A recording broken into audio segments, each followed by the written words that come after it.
विधानसभा सत्र में भाग लेने के लिए आए हुए सभी माननीय सदस्यों का हृदय से स्वागत करता हूं।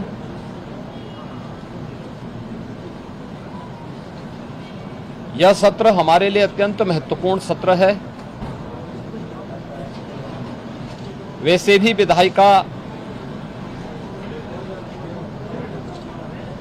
आम जन की आवाज को शासन प्रशासन तक पहुंचाने का एक महत्वपूर्ण माध्यम होती है।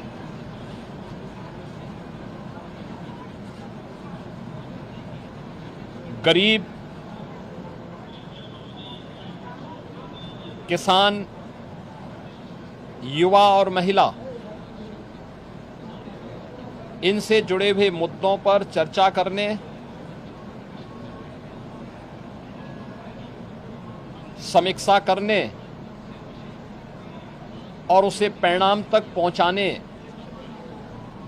का सबसे अच्छा प्लेटफॉर्म संसदीय प्रणाली में कोई है तो वह विधायिका होती है।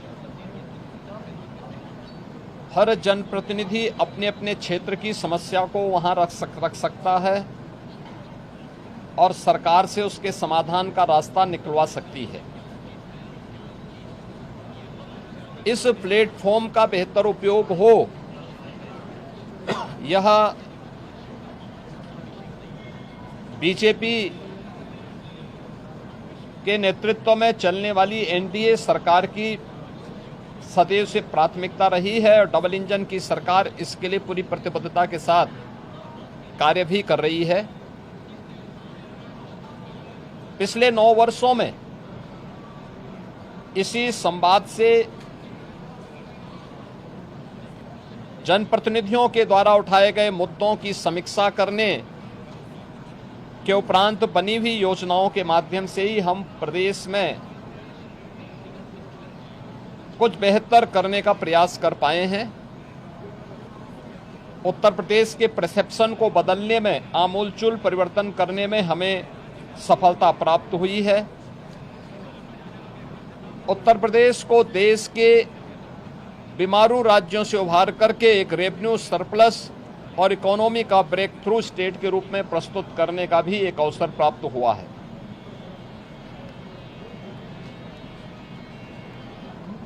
सदन के समय का बेहतर उपयोग हो और प्रत्येक विधानसभा क्षेत्र से जुड़ी हुई आवाज को सदन के पटल पर रखने और सदन में उस पर चर्चा परिचर्चा कराने का एक अवसर प्राप्त हो सके। मैंने कल दलीय नेताओं की बैठक में भी और समय समय पर भी सभी माननीय सदस्यों से इस बारे में आग्रह किया है।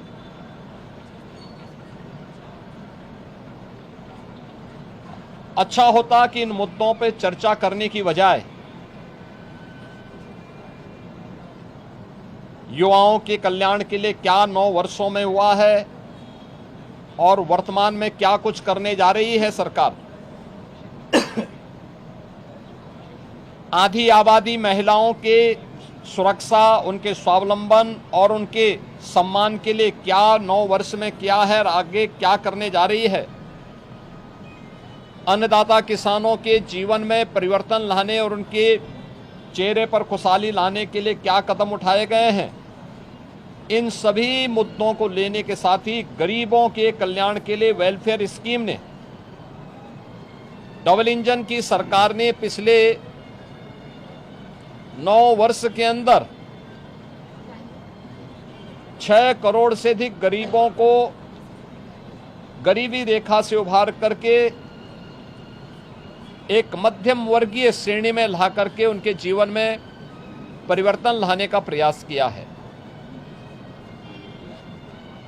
उस परिवर्तन का केंद्र बिंदु हमारी विधायिका है।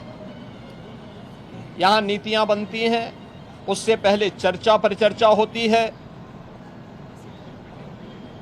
सस्टेनेबल डेवलपमेंट गोल्स पे हुई चर्चा भी इन्हीं सब मुद्दों पे, शिक्षा के लिए, स्वास्थ्य के लिए, गरीबी उन्मूलन के लिए, अन्नदाता किसानों के लिए, निवेश के लिए, रोजगार के लिए, इन सभी पे चर्चा करने का एक सशक्त माध्यम बना था।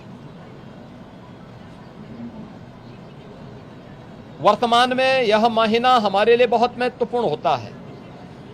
खेती किसानी की दृष्टि से किसानों के लिए, स्कूल कॉलेजेस में एडमिशन की दृष्टि से छात्रों और युवाओं के लिए, और अपनी धार्मिक यात्रा के लिए सावन के मास में निकलने वाला शिव भक्त कावड़ यात्रियों की दृष्टि से बहुत महत्वपूर्ण होता है। मैं इन सभी समुदायों का, अपने युवा ऊर्जा के प्रतीक छात्रों और युवाओं का जिन्होंने प्रवेश लिया है या जो नए रोजगार के लिए आगे बढ़ रहे हैं, उन सभी प्रतिभाशाली युवाओं का हृदय से अभिनंदन करता हूं, उनके लिए अपनी शुभकामनाएं व्यक्त करता हूं। अन्नदाता किसान उत्तर प्रदेश का बहुत परिश्रमी है।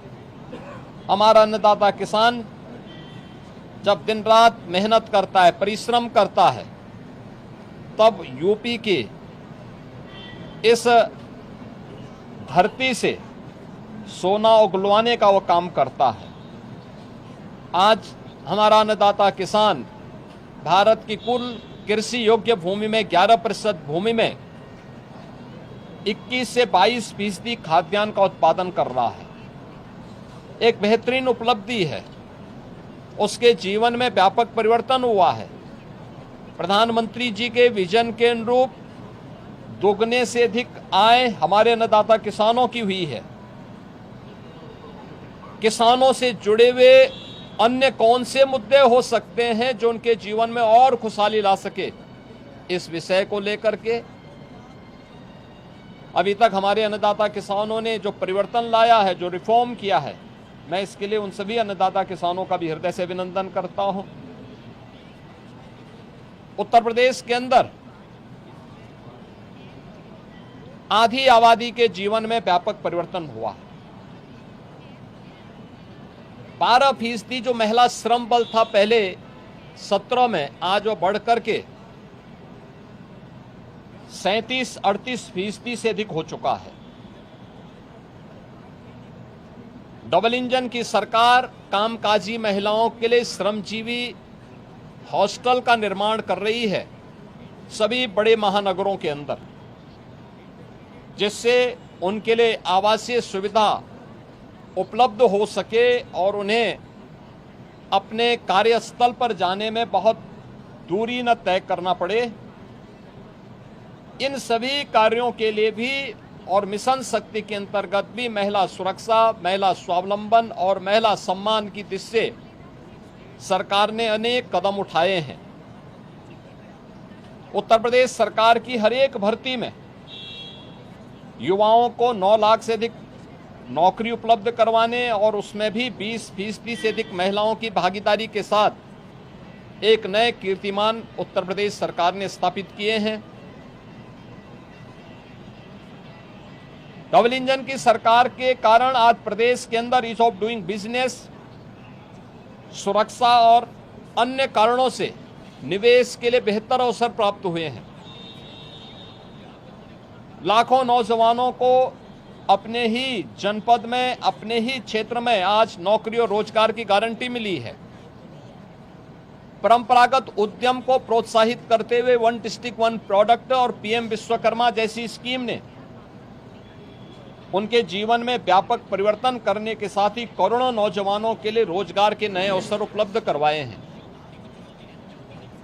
जो भी नौजवान इनके माध्यम से प्रदेश की अर्थव्यवस्था को मजबूती प्रदान कर रहा है, उन सब का भी मैं हृदय से अभिनंदन करता हूं, उनको बधाई देता हूं। स्वाभाविक रूप से शिव भक्त पूरे प्रदेश के अंदर, पूरे देश के अंदर हर हर बम बम के उत्साहपूर्ण माहौल में अपनी शिव भक्ति को इस माह में निवेदित कर रहे हैं। आज सोमवार का दिन भी है। अभी से करोड़ों की संख्या में शिव भक्त कावड़ यात्री के रूप में पश्चिमी उत्तर प्रदेश में हरिद्वार के पावन धाम में हर जी की पेड़ी में गंगा जल लेने के लिए प्रस्थान कर चुके हैं। उनके स्वागत के लिए, उनकी सुरक्षा के लिए, उन्हें कहीं कोई दिक्कत न हो, कि परेशानी न हो, इसके लिए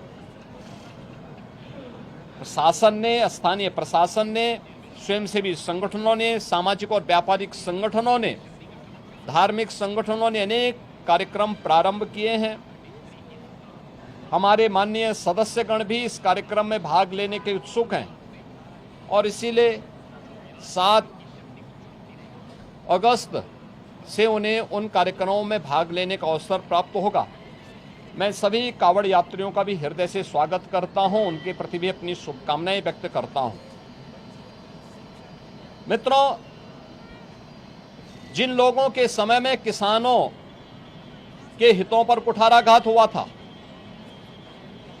जिन्होंने उत्तर प्रदेश के अंदर किसानों को पानी नहीं दिया, खेत के लिए पानी नहीं दिया, जिन्होंने अन्नदाता किसानों के हक पर बिचौलियों का वर्चस्व स्थापित करवाया, जिन्होंने उत्तर प्रदेश के अन्नदाता किसानों को असुरक्षित करते हुए उनके जीवन में बदहाली लाने का पाप किया था। 2007 से 2017 के बीच में 29 चीनी मिलें बंद हुई थी। 21 चीनी मिलें औने पौने दाम पे बेच दी गई थी। आज उनका दोहरा चरित्र देखिए, वे आज किसान की बात कह करके उनके जले पर नमक छिड़कने का काम कर रहे हैं, जबकि प्रधानमंत्री मोदी जी के नेतृत्व में अन्नदाता किसानों के लिए प्रधानमंत्री फसल बीमा योजना, प्रधानमंत्री कृषि सिंचाई की योजना, जिसके माध्यम से 24 लाख हेक्टेयर लैंड में अतिरिक्त सिंचाई की सुविधा हमने यूपी में दी है। ये परिवर्तन देखने को मिला है, ये हुआ है। अन्नदाता किसान आज 1 नहीं, 2 नहीं, 3-3, 4-4 फसल प्रदेश के अंदर लेने का कार्य कर रहा है।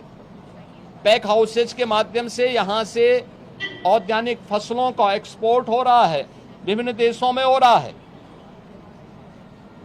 3,23,000 करोड़ रुपए से अधिक का गन्ना मूल्य का भुगतान हुआ है और 122 चीनी मिलों में से 105 से अधिक चीनी मिलें ऐसी हैं जो चौथे 5वें दिन गन्ना मूल्य का भुगतान गन्ना किसानों के खाते में कर रही है, जबकि समाजवादी पार्टी के समय में 10 वर्ष का गन्ना मूल्य का बकाया बाकी था और ये लोग किसानों के साथ किसी प्रकार से उनके हितों को संरक्षण देने की बजाय उन्हें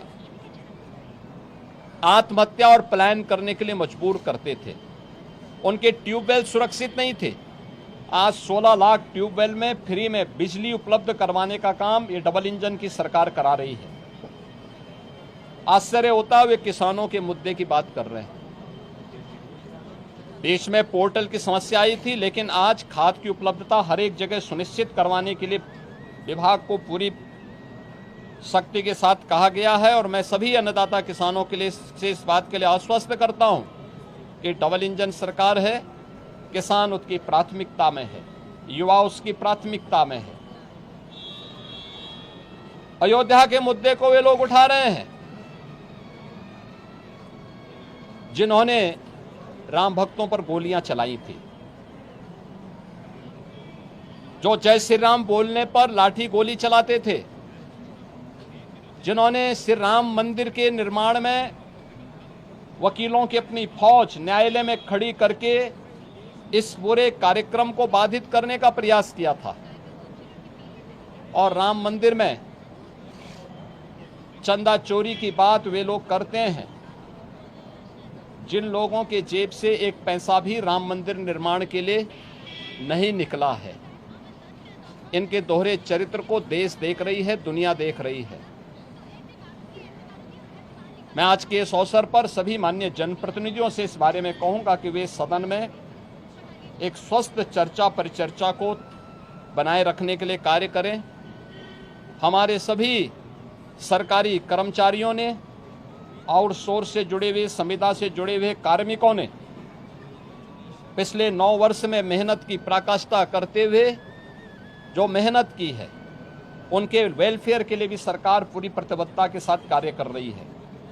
हमने शिक्षा मित्रों को, अनुदेशकों को, बेसिक, माध्यमिक और उच्च शिक्षा के सभी शिक्षकों को हमने कैशलेस की सुविधा के साथ साथ शिक्षा मित्र और अनुदेशकों के मानदेय को भी बढ़ाया है। और अभी उन सभी तबके के लिए भी सरकार कार्य कर रही है, चाहे आउटसोर्स कमीशन को तत्काल लागू करने की कार्रवाई मेरा मानना है कि अगले एक डेढ़ सप्ताह के अंदर हम उसको लागू करके न्यूनतम मानदेय उनका सुनिश्चित करने जा रहे हैं। इस सरकार की प्रतिबद्धता का हिस्सा है।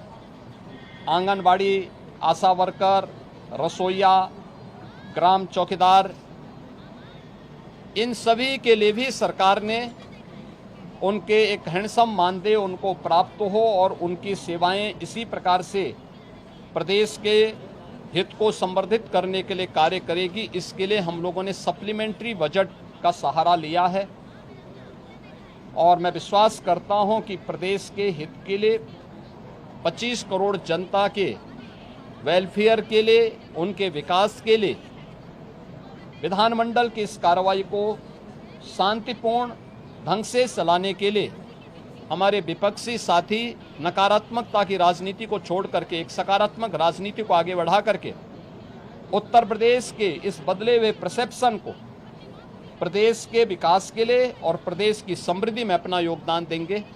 मैं एक बार फिर से सभी माननीय सदस्यों का स्वागत करता हूं। आप सभी मीडिया के प्रतिनिधियों का भी मैं स्वागत करता हूं जो विधानसभा की कार्रवाई को यहां पे कवरेज करने के लिए उपस्थित हुए हैं। बहुत बहुत धन्यवाद जी।